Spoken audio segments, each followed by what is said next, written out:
Welcome, everyone, to another edition of the Tony Sirianni podcast. I am thrilled to have our good friend John Langston, who is the CEO and founder of Republic Capital, with us. John, welcome to the show. Great to be here, Tony. I really appreciate the opportunity. Well, what I like about this is, you're kind of like Batman. You have an interesting origin story, that we should hear a little bit about, and of interest to financial advisors for a couple of reasons. One is because you were in the business, so I think you're well known as one of the top bankers in the space. I'd like to kind of get into a little bit, how you started, and then, if we could talk to advisors a little bit about what's the best way for them to use, banker, or what would be a good rationale for it. But tell us a little bit about your background, how it all started, because it's a great story. Yeah, thanks, Tony. Well, after finishing school and moving back sort of to my hometown and getting married, I realized that financial services, and specifically being a financial planner, would be something I would really enjoy. The funny thing is, my first few weeks of doing the job, I was really struggling, and so I thought, man, maybe I've missed it here. And I got some great training from an old, sales trainer back in the day, which his whole premise was just to find out what people's needs were and then to really focus on helping them. And that turned my world around. I spent the next roughly 5 years being an advisor, had great success. And I really look back on that time as the foundation for everything I do today, which is coming into a situation, just trying to figure out, how can our firm help someone? What are their goals? What needs to be achieved? And that's been a great foundation for me. And of course, understanding where financial advisors are coming from. But there's nothing more powerful than working to help someone accomplish their goal. It's very fulfilling. But that's also just a unique spot to have been in, right? So, I mean, there's not a lot of guys that are doing, M&A work now that, actually, I mean, they kind of, I don't know, my feeling, they kind of look down at advisors as distribution or something like that, or something to use, right? Or, pull out some of their clients, Yes. that kind of thing. I could not agree more. I think subconsciously, maybe, being ultra transparent, just I think the audience would prefer me to be honest. I think earlier in my sort of banking, other aspects of financial career, I absolutely encountered the mentality that, oh, he or she was an advisor. And then if you were an advisor, the universal perception was you had failed.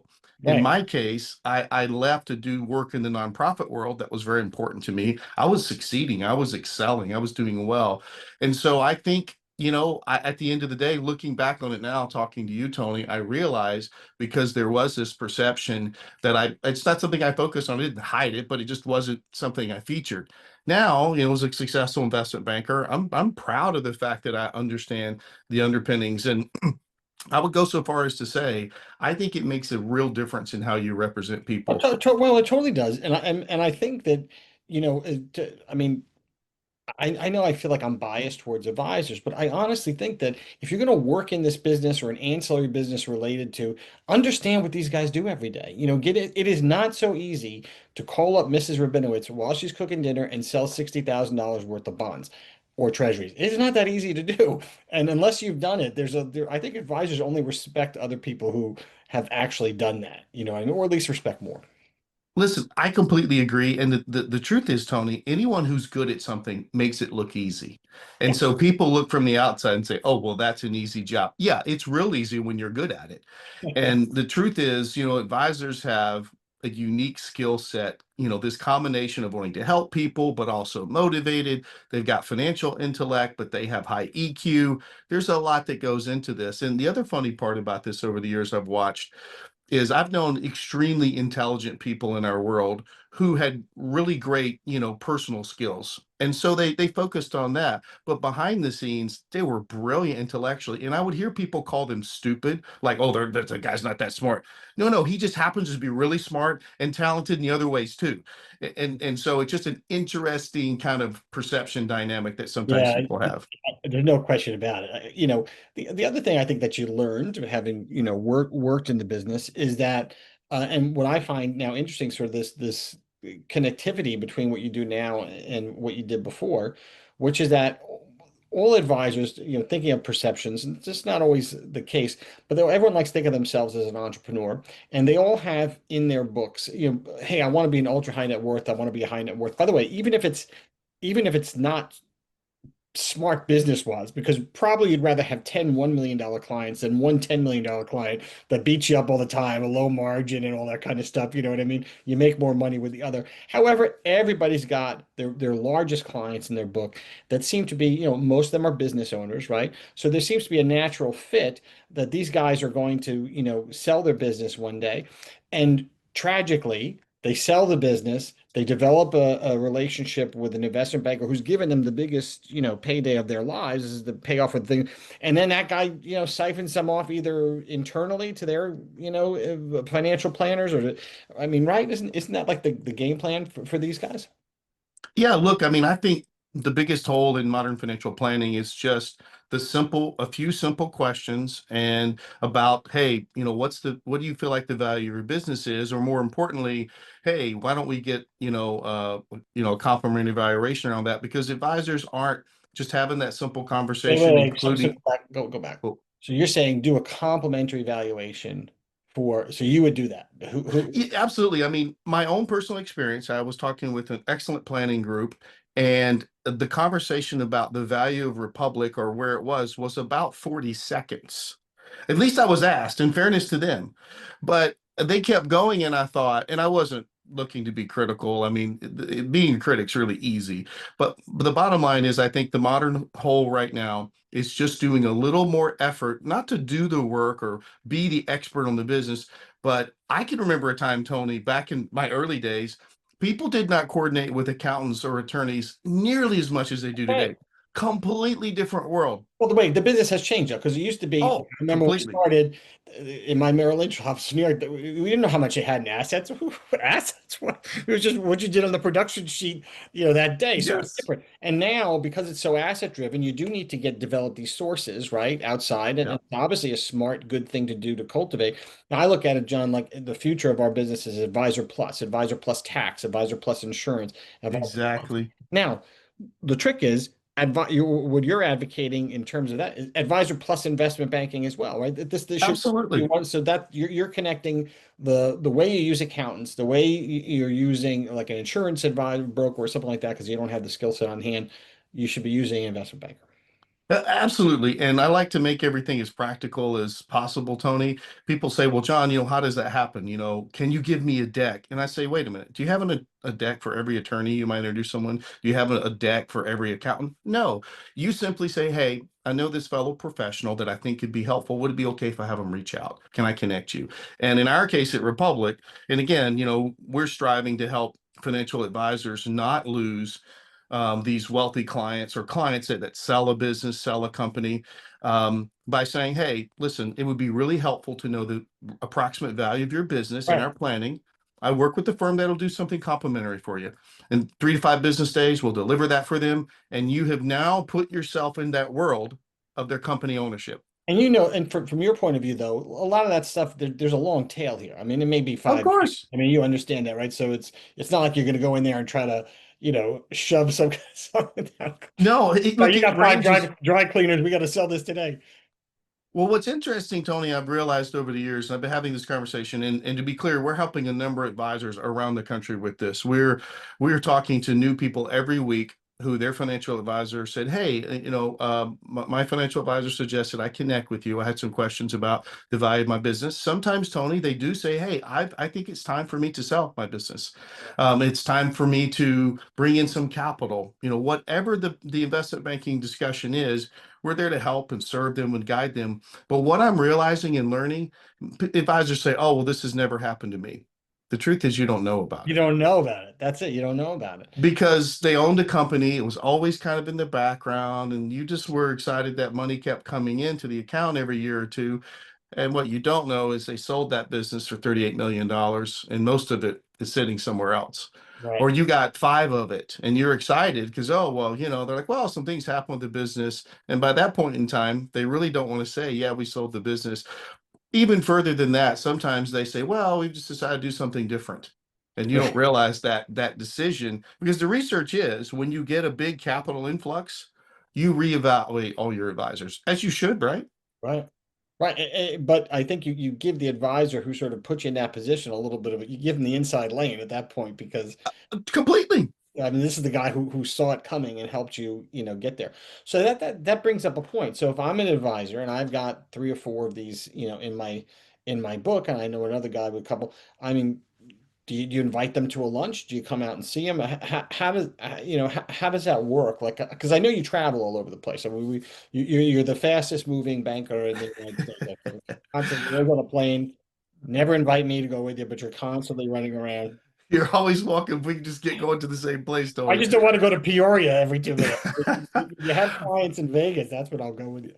You're right. I'm a little bit old school, right? People don't make major decisions or build strong relationships over Zoom. It's a great tool, but it's not the answer, right? So yes, we do client lunches. We do events. I do travel all over. There are a lot of fantastic companies owned by people in like a little bit smaller markets.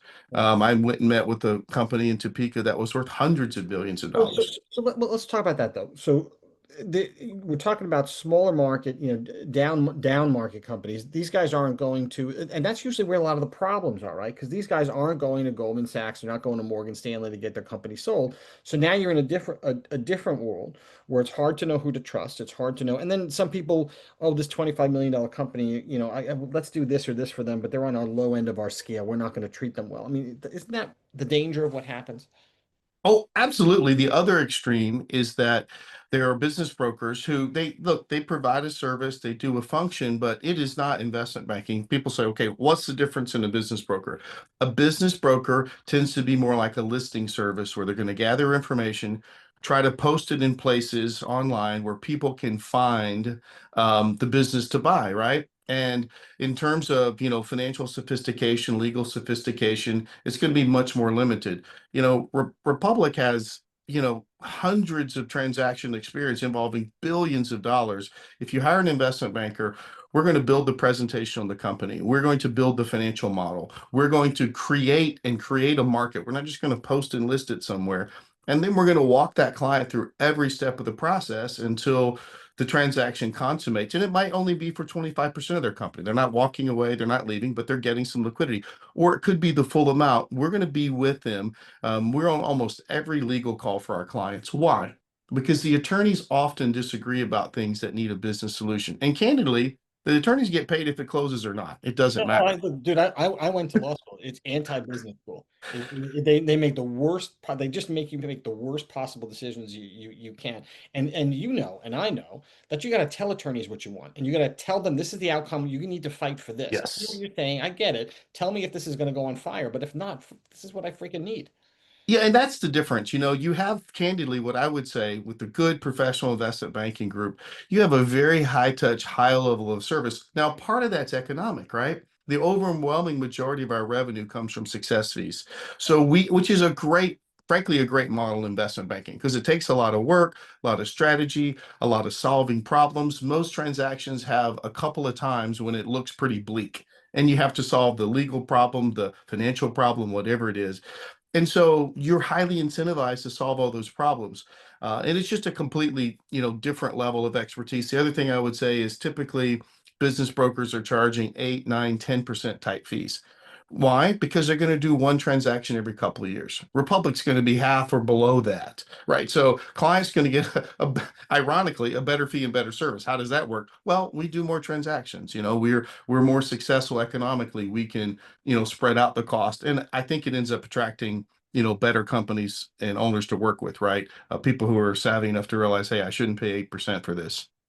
Yeah, yeah. And again, you can play in the shallower water where these guys, Absolutely. you know, We've done it help many compete for times. you both.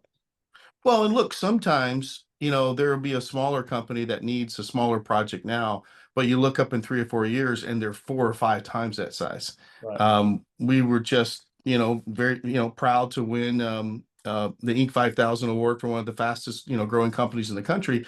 There are a bunch of companies on that list that 2 or 3 years from now are going to be, I mean, because their rate of growth is so high. It Yeah, yeah. doesn't take long to get large when you're going 60 and 70 and 80% a year.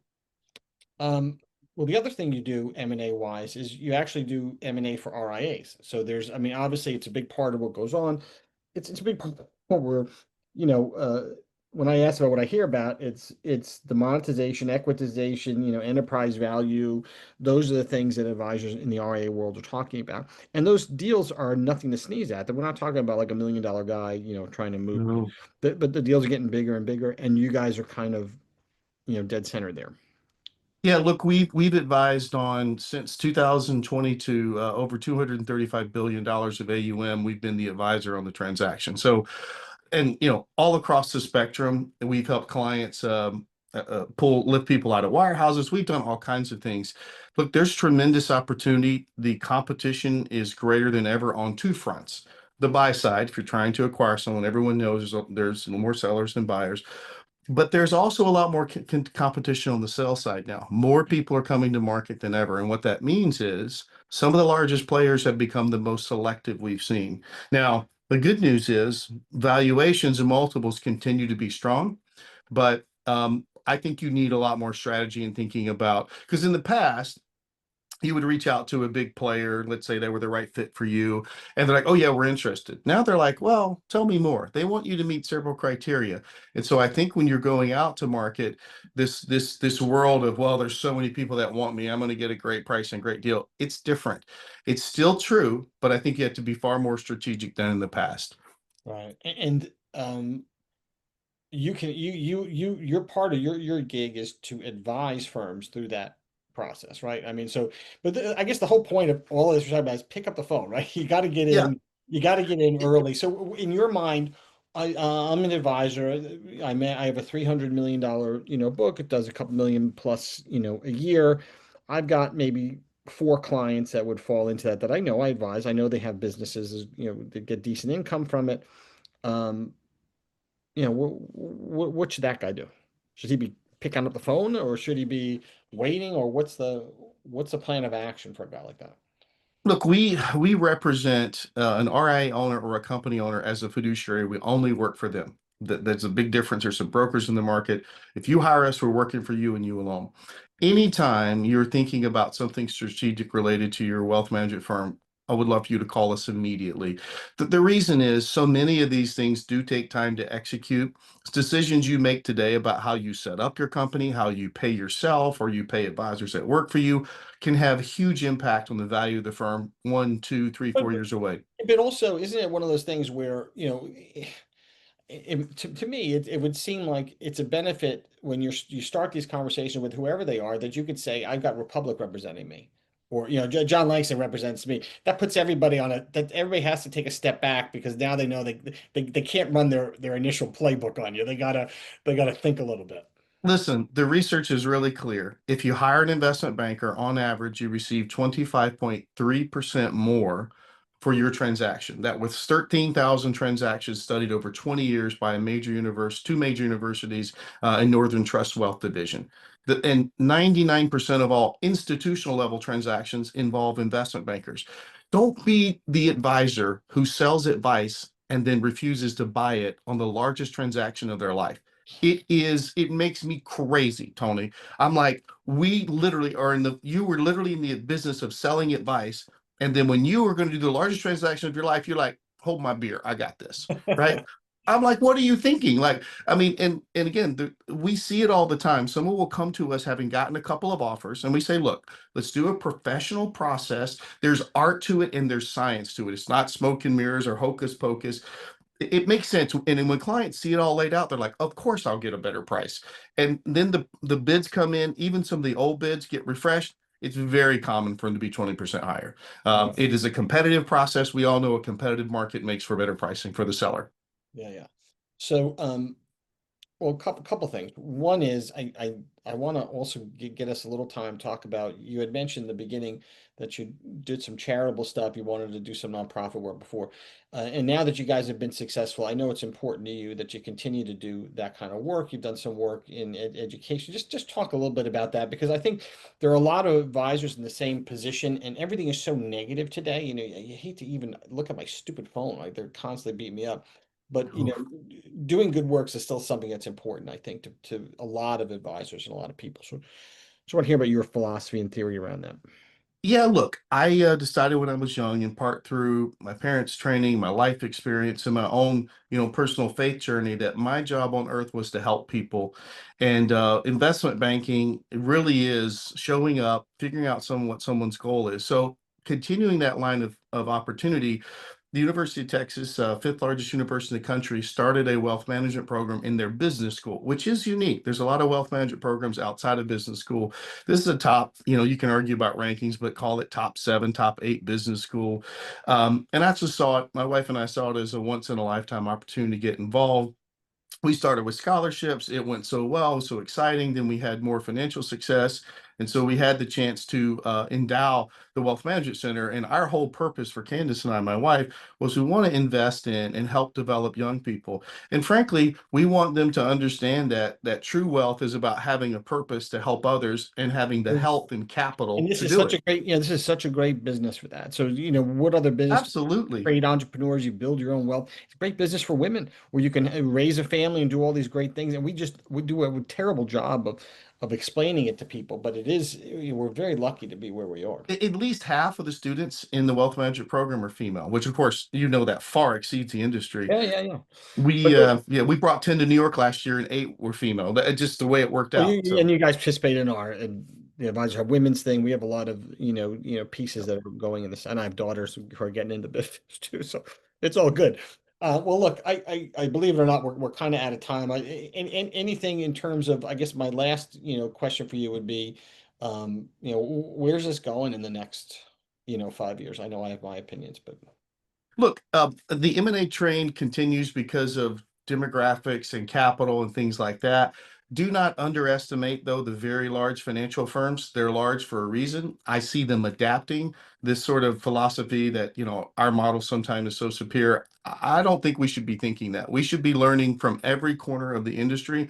We should be adding services and doing things. Tony, I wanted to close with one thing, if I can.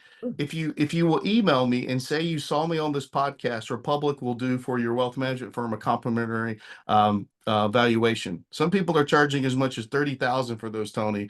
So just to give to your audience, and you've been a great friend to me, and so I'd love to repay that. that's very nice. Appreciate that. The guys appreciate it. The men and women who are doing it appreciate it. So thanks so much, John. We'll do this again. We'll continue this conversation. Awesome. Have a great day. Thanks, Tony.